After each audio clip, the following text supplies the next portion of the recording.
Welcome to St. Luke United Methodist Church and our midweek update. My name is Pastor Kurt Magelke. And so a few announcements today. Tomorrow we finish up the Defying Gravity study, and then we won't be meeting again until November 11th. And our next study is just a 2-week study on healthcare. And for this one, we'll only be meeting at 7 p.m. for both of the sessions, in person or online. I'll be sharing more about this in the weeks ahead and after our meetings tomorrow. But there's going to be no book for this to purchase, or you don't need to sign up. We just invite you to come. There will be a PDF document that we'll invite you to download from our website, and I'll send it out if you're on our email list for that as well. But that's really all there'll be for it. So I'll just invite you to read that PDF document. Let's see, the Lancaster County Health Department came out with their report on COVID yesterday, and the COVID risk dial is staying the same. They have extended the mask mandate until November 24th.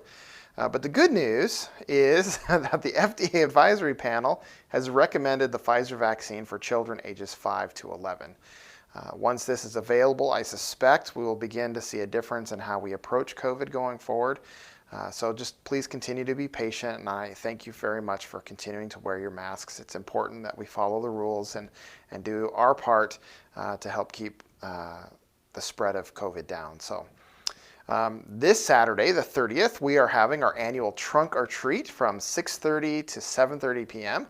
If you are decorating a trunk, we ask that you be at the church here by 6 p.m. to line up and begin decorating your trunk.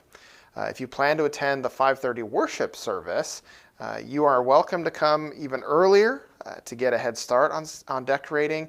I'm going to try and keep the worship service short if you plan on attending at the worship service. It's about 30 to 40 minutes to accommodate for the trunk or treat. So I hope to see you there. And if you're not doing a trunk, then I hope to see you there with your kids or grandkids. It's going to be a lot of fun. So this year's events team and I met a couple weeks ago, and we debated on whether or not we want to do our annual turkey dinner this year. Thanksgiving is coming up. It's that time of year when we normally have a big turkey dinner as a community of faith. And we decided this year to postpone yet another year. We just kind of felt that with COVID still being in force, it would just be too difficult to do the dinner in a way that would keep the unvaccinated safe. And until everyone is eligible to get the vaccine, we didn't want to take the risk. Now, we had talked about a lot of different options. We talked about the possibility of doing a takeout dinner instead. But since the turkey dinner is really more of a fellowship activity, we kind of thought that it would defeat the purpose. We also talked about doing the dinner in shifts so we could spread out a bit more and it would be a little bit more safe. But we thought, that would just be a lot more work. We'd have to have people here all day long, and we just weren't sure we were able or willing to be able to do that. So instead, what we want to do, with so many people going hungry in Lincoln, we decided that we would do something different this year. We decided to do a Samaritan Thanksgiving instead. For the Samaritan Thanksgiving, we're inviting you to purchase a ticket to the turkey dinner as you normally would. But instead of the proceeds going to pay for the dinner and a little bit of that left over for the church, we want the proceeds to go to Matt Talbot and the People's City Mission. We're going to split it between the two to help feed the homeless this time of year. And so this will be our way of giving thanks to God for the blessings that we have received. And for each ticket purchased, you will get a sticker that says, "I gave to our Samaritan Thanksgiving," that you can kind of wear around as a badge of pride that you made a difference in the world by sharing God's love. And so you can see it right here, what it'll look like. And tickets are $10 a piece or $25 for a family. And we are going to start selling tickets the weekend of November 6th and 7th. And I hope you can purchase one. Also, on the weekend of November 6th and 7th, we are going to be celebrating All Saints' Day. This is the day of year where we remember all those who we have loved and lost over the last year. We'll have a special insert in our bulletin with the names of our members who have died, and we invite you all to submit other names, if you would like, to have printed in the bulletin. And during the service, we're going to remember each person by reading their name, ringing a chime, and lighting a candle. You can submit names to be read to the church office. The email and phone number for the church is in the description below. So, a couple of things coming up for the near future. A reminder that on November 14th at 7 p.m. we are having our annual church conference. The church conference is for all professing members of St. Luke. At the church conference, we approve the budget, we approve nominations for church leadership, and our goals for the coming year. But more important than that, this is a time when we celebrate what God has been doing through the mission and ministry of our church, of St. Luke. This year, we're going to be meeting at St. Mark's UMC with several other congregations for a group meeting. St. Mark's is over on 84th and Pioneers.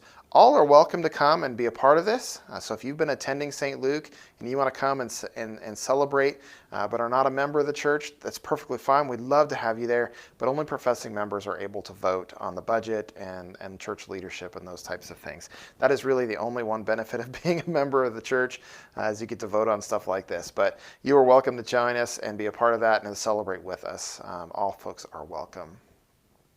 And then finally, please put on your calendar our Children's Christmas program on December 5th at 3 p.m. The program is called Operation Baby King. Practice will be on December 4th from 10 a.m. to 11 p.m.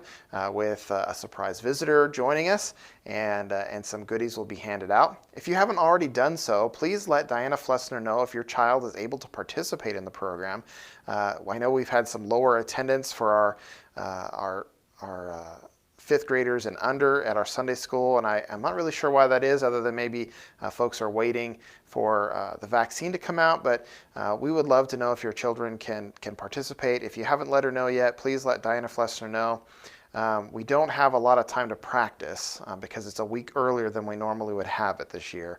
And so we need to know whether or not they can participate. You should have received an email from Diana with more information about the program, but if you haven't, some folks have told me that they had their email show up in their spam folder, so I invite you to check there. But if you still don't find that email, please let me know or contact Diana to make sure that you are on her list to receive information about our Sunday school and our youth programs, and I'd appreciate that. All right, so this weekend in worship, we are finishing up our worship series called Defying Gravity, which is based on the book of the same name that we're studying by Tom Berlin. This week, we're going to be looking at Luke chapter 16, verses 10 through 13. And this weekend, we're going to be exploring the idea that God has entrusted us with the stewardship of the world. And what we do with that, what we have been given, is important. Do we use what we have been entrusted with, given for selfish purposes, or do we use it in service to God? What does it look like when we actually get it right? Jesus reminds us that we can't serve two masters. We can't serve God and wealth. Now, last week, I invited you to prayerfully consider how you might be able to increase your generosity through your prayers, presence, gifts, service, and witness. Pledge sheets were mailed out last week, and we are inviting you to fill them out and bring them this weekend to worship. I'll be inviting you to place your pledge sheet on the altar as an offering to God during worship.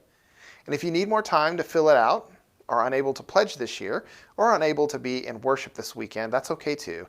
We understand that everybody has their own things going on, but we'll be more than happy to accept those at any time that you're able or willing to bring those into us. If you didn't get a pledge sheet, we have them available at the church. You can also download them via the link in the description below, and you can fill one of those out and bring it to worship with you this weekend. So our service times again are Saturday, 5:30 p.m., or Sunday at either 8:30 a.m. or 10:30 a.m. And the 10:30 a.m. service is also live streamed as well as in person. And so I hope to see you this weekend. Have a blessed week. Bye.